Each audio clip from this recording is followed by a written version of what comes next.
எல்லா தமிழ் மக்களுக்கும் என்னுடைய வணக்கம். இன்னைக்கு நம்ம செய்ய போகிறது ரொம்ப சிம்பிளாக இருக்கிற ஈஸியாக செஞ்செடுக்க முடியற ஒரு அப்பத்தோட ரெசிபி தான். நல்ல மணமாக இருக்கிற டேஸ்டாக இருக்கிற இந்த ஒரு அப்பம் காமனாக இங்கே கண்ணூர் சைடு செய்கிற ஒன்றா இருக்குது. பிரேக்ஃபாஸ்ட்டாகவும் டின்னராகவும் செஞ்சு எடுத்துக்கலாம். மரிச்சிட்ட அப்பம், திரிச்சிட்ட அப்பம், வெளிச்செண்ணெய் அப்பம், அந்த மாதிரி விதவிதமாக இதுக்கு பேர் இருக்குது. ரொம்ப ஈஸியாக செஞ்சு எடுத்துக்கலாம். எப்படி செய்யலான்னு பார்த்துட்டு வரலாம். அதுக்காக 1.5 கப் அளவுக்கு பச்சை அரிசி நான் கழுகி ஊற விட்டுருக்கு. காலையில் தான் செய்கிற அப்படின்னா நைட்டு ஃபுல்லாக ஊற வச்சு எடுத்துக்கோங்க. இல்லை அந்த மினிமம் 4 மணி நேரமாவது ஊற வச்சுக்கோங்க. நல்லா ஊறினதுக்கு அப்புறம் தண்ணி வடிகட்டி எடுத்துக்கோங்க. இதுக்குள்ளே 1.25 கப் அளவுக்கு வேக வச்சு சாதம் சேர்த்துருக்கு. 1 கப் அளவுக்கு துருவன தேங்காய் சேர்த்துருக்கு. ஒரு வெங்காயத்தோட பெரிய சைஸ் வெங்காயத்தோட பாதி கட் பண்ணி சேர்த்து, கூடவே 2 டீஸ்பூன் ஃபுல்லாகவே சோம்பு சேர்த்துருக்கு. 1 டீஸ்பூன் அளவுக்கு உப்பு, அரைக்கிறதுக்காக 1.5 கப் அளவுக்கு தண்ணி இன்னும் அதிகமாக தேவைப்படும். முதல்ல 1.5 கப் அளவு தண்ணி ஊற்றி இதே மாதிரி நல்ல ஃபைன் பேட்டரை அரைச்சி எடுத்துக்கோங்க. இதோட கன்சிஸ்டன்சி பாருங்கள். இப்போ இது கொஞ்சம் கட்டியாக இருக்குது.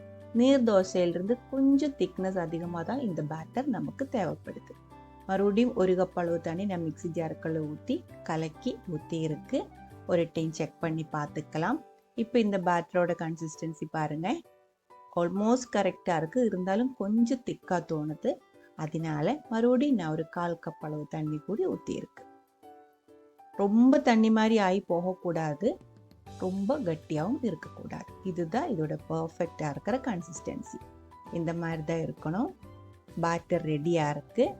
அப்பம் செய்யறதுக்காக இதே மாதிரி கொஞ்சம் குழிவாக இருக்கிற ஒரு நான்ஸ்டிக் பேன் தான் நான் எடுத்திருக்கு. குழிவாக இருக்கிற தோசை தவியாக இருந்தாலும் போதும், கொஞ்சம் குழிவாக இருக்கிறதா பர்ஃபெக்டாக இருக்கும். இதில் நம்ம தேங்காய் எண்ணெய் தான் ஊற்றணும். இந்த அப்பத்தோட மனமே தேங்காய் எண்ணெய் தான். ஒரு அப்பம் செய்யறதுக்கு உங்களுக்கு 1 டேபிள் ஸ்பூன்லேருந்து 2 டேபிள் ஸ்பூன் வரைக்கும் எண்ணெய் ஊற்றிடலாம். சில பேர் 3 டேபிள் ஸ்பூன் எல்லாம் ஊற்றிடுவேன். இந்த ஒரு அப்பம் ஓரம் நல்ல கிறிஸ்பியாகவும் உள்ள சாஃப்டாகவும் இருக்கிற ஒரு ஸ்பெஷல் தோசையாக இருக்குது. அதனால இதுக்கு கொஞ்சம் எண்ணெய் அதிகமாக தேவைப்படுது. நல்ல சூடானதுக்கு அப்புறம் பேனோட சைஸுக்கு தகுந்த மாதிரி மாவு ஊற்றிடலாம். ரொம்ப கட்டியாகி போகக்கூடாது. நீங்கள் எடுக்கிற தவையோட சைஸு, ஊற்றுற கரண்டியோட சைஸ் எல்லாம் பார்த்துட்டு அதுக்கு தகுந்த மாதிரி மாவு ஊற்றிக்கோங்க. நான் இப்போ 2 கரண்டி அளவுக்கு மாவு ஊற்றி இருக்கு. மாவோட கன்சிஸ்டன்சி கரெக்டாக இருந்துச்சுன்னா மாவு ஊற்றும் போதே கரெக்டாக இதே மாதிரி ரவுண்ட் ஷேப்பில் நிற்கும். கரண்டி வச்சு அமுத்தக்கூடாது.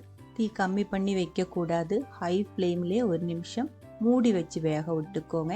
அதுக்கப்புறம் மூடி ஓப்பன் பண்ணி உடனே திருப்பி போடாமல் 1 நிமிஷம் மறுபடியும் வேக விட்டுக்கோங்க. உடனே திருப்பி போட்டுச்சு அப்படின்னா ரொம்ப சாஃப்டாக இருக்கும். ஓரம் கிறிஸ்பியாக இருக்காது.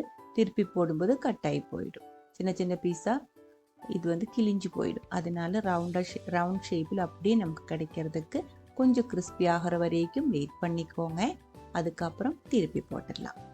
ஓரம் லைட்டாக ப்ரௌனாக வர்றது தெரியும் நமக்கு. அந்த டைமில் தான் திருப்பி போடணும். அதுக்கு முன்னாடி திருப்பி போடாதீங்க. ரொம்ப சாஃப்டாக இருக்கிறதுனால நமக்கு இது கரெக்டாக கிடைக்காம போயிடும். பாருங்க, கரெக்டாக வந்திருக்கு. நம்ம இப்போ இதை எடுத்துக்கலாம். மரிச்சிட்ட அப்பம் 1 ரெடியாக இருக்குது. இது ரொம்ப சாஃப்டாக இதே மாதிரி திருப்பி போடும்போது இந்த மாதிரி தான் வரும்.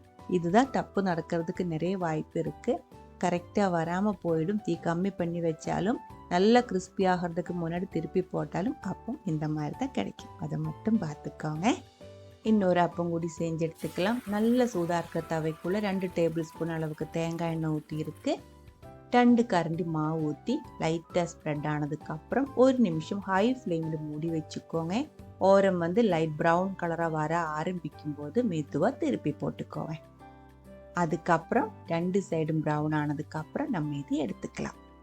நம்ம எடுத்த மாவில் 12 மரிச்சிட்ட அப்பம் ரெடி பண்ணி எடுத்துருக்கு. 3 to 4 பேருக்கு சாப்பிட்டுக்கலாம். ரொம்ப சின்னதாக இருக்குது, அதனால 3, 4 சாப்பிட முடியும். நான் இதுக்கு சைடிஷாக குஞ்ச மத்திக்கறி, சின்ன மத்திக்கறி தான் ரெடி பண்ணியிருக்கு. காரமாக இருக்கிற மத்திக்கறி தான். எந்த கறி வேணாலும் இது கூட பர்ஃபெக்டாக மேட்ச் ஆகும். சூடோடே சாப்பிட்டா கறி இல்லாமல் சாப்பிட்டுக்கலாம். இந்த ஒரு அப்பம் காலையில் பிரேக்ஃபாஸ்ட்டாகவும் சாப்பிட்டுக்கலாம், இல்லை இருந்தால் டின்னராகவும் சாப்பிட்டுக்கலாம். ரொம்ப சிம்பிளாக இருக்கிற மனமாக இருக்கிற இந்த ஒரு ரெசிபி உங்களுக்கு பிடிச்சிருந்தா கண்டிப்பாக ட்ரை பண்ணி பாருங்கள். அதுக்கப்புறம் உங்களோட கமெண்ட்ஸ் எல்லாம் சொல்லிடுங்க. இந்த சமையல் பிடிக்கிற ஃப்ரெண்ட்ஸுக்கு மறக்காமல் ஷேர் பண்ணி விட்டுக்கோங்க. நீங்கள் இது வரைக்கும் நம்ம சேனலுக்கு கொடுத்துட்ருக்கிற சப்போர்ட்டுக்கு ரொம்ப ரொம்ப நன்றி. உடனே பார்க்கலாம் இன்னொரு ரெசிபியோட. அது வரைக்கும் வணக்கம்.